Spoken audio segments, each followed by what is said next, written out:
everyone. My name is Mr. Martin. If you haven't met me before, good for you, because I've never met you before and I'm excited to. This is the history of rock and roll, and remember the first word in the title here is history, but I don't really like to make this a history course. I think this should be life and times of rock and roll and being able to listen to the music and learning about why the music was important and what in the music changed things.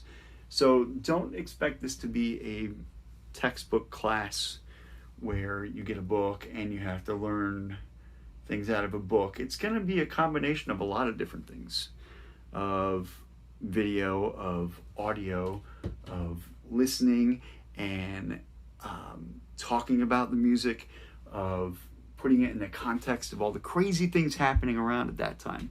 And we're going to go from artist to artist to artist, from the very beginnings up and hopefully to current day. Who are some of the people we're going to talk about? Well, we have Elvis, we have Chuck Berry, the Beatles, the Stones, Nirvana, U2, AC/DC. We're going to go into genres of country and western, pop, R&B, jazz rock, British Invasion, folk rock, psychedelic rock.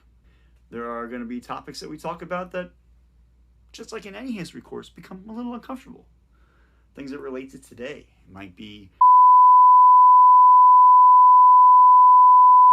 but it is all part of the life and times.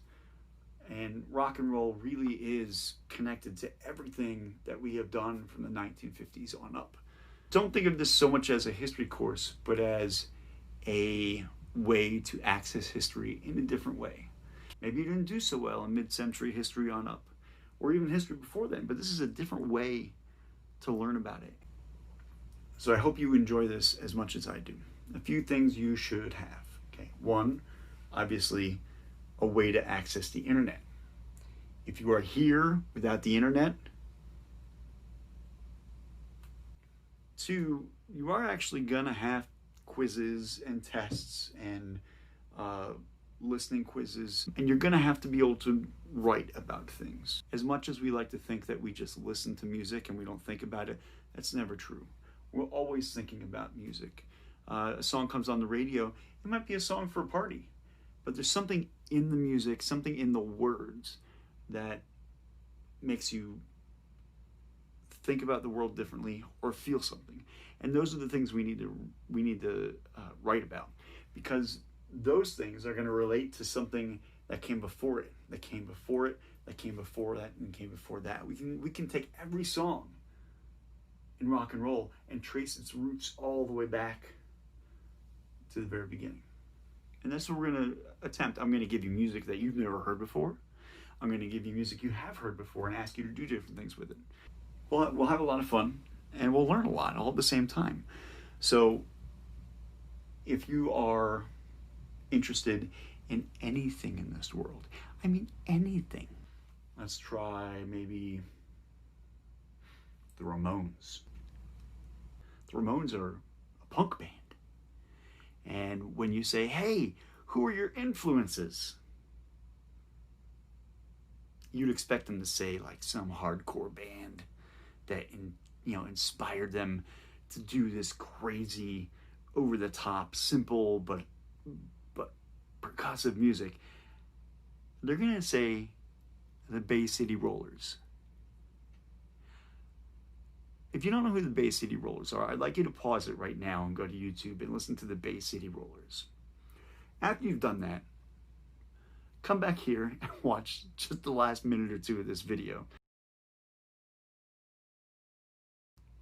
The things that we're going to encounter are going to be surprising all of the time. For instance, Jerry Lee Lewis, Great Balls of Fire, amazing artist, should be in jail, but he's still alive today because he shot a bunch of people. Alicia Keys. You know how Alicia Keys actually got big? It wasn't this meteoric rise of seeing this person go and saying she's amazing. She's going somewhere someday. I'm sure people were saying that in the industry, but she just couldn't catch a break.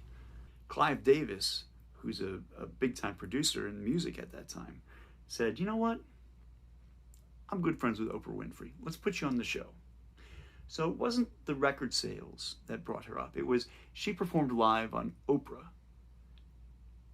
And Oprah's audience shot Alicia Keys to the top of the charts. How about Nickelback?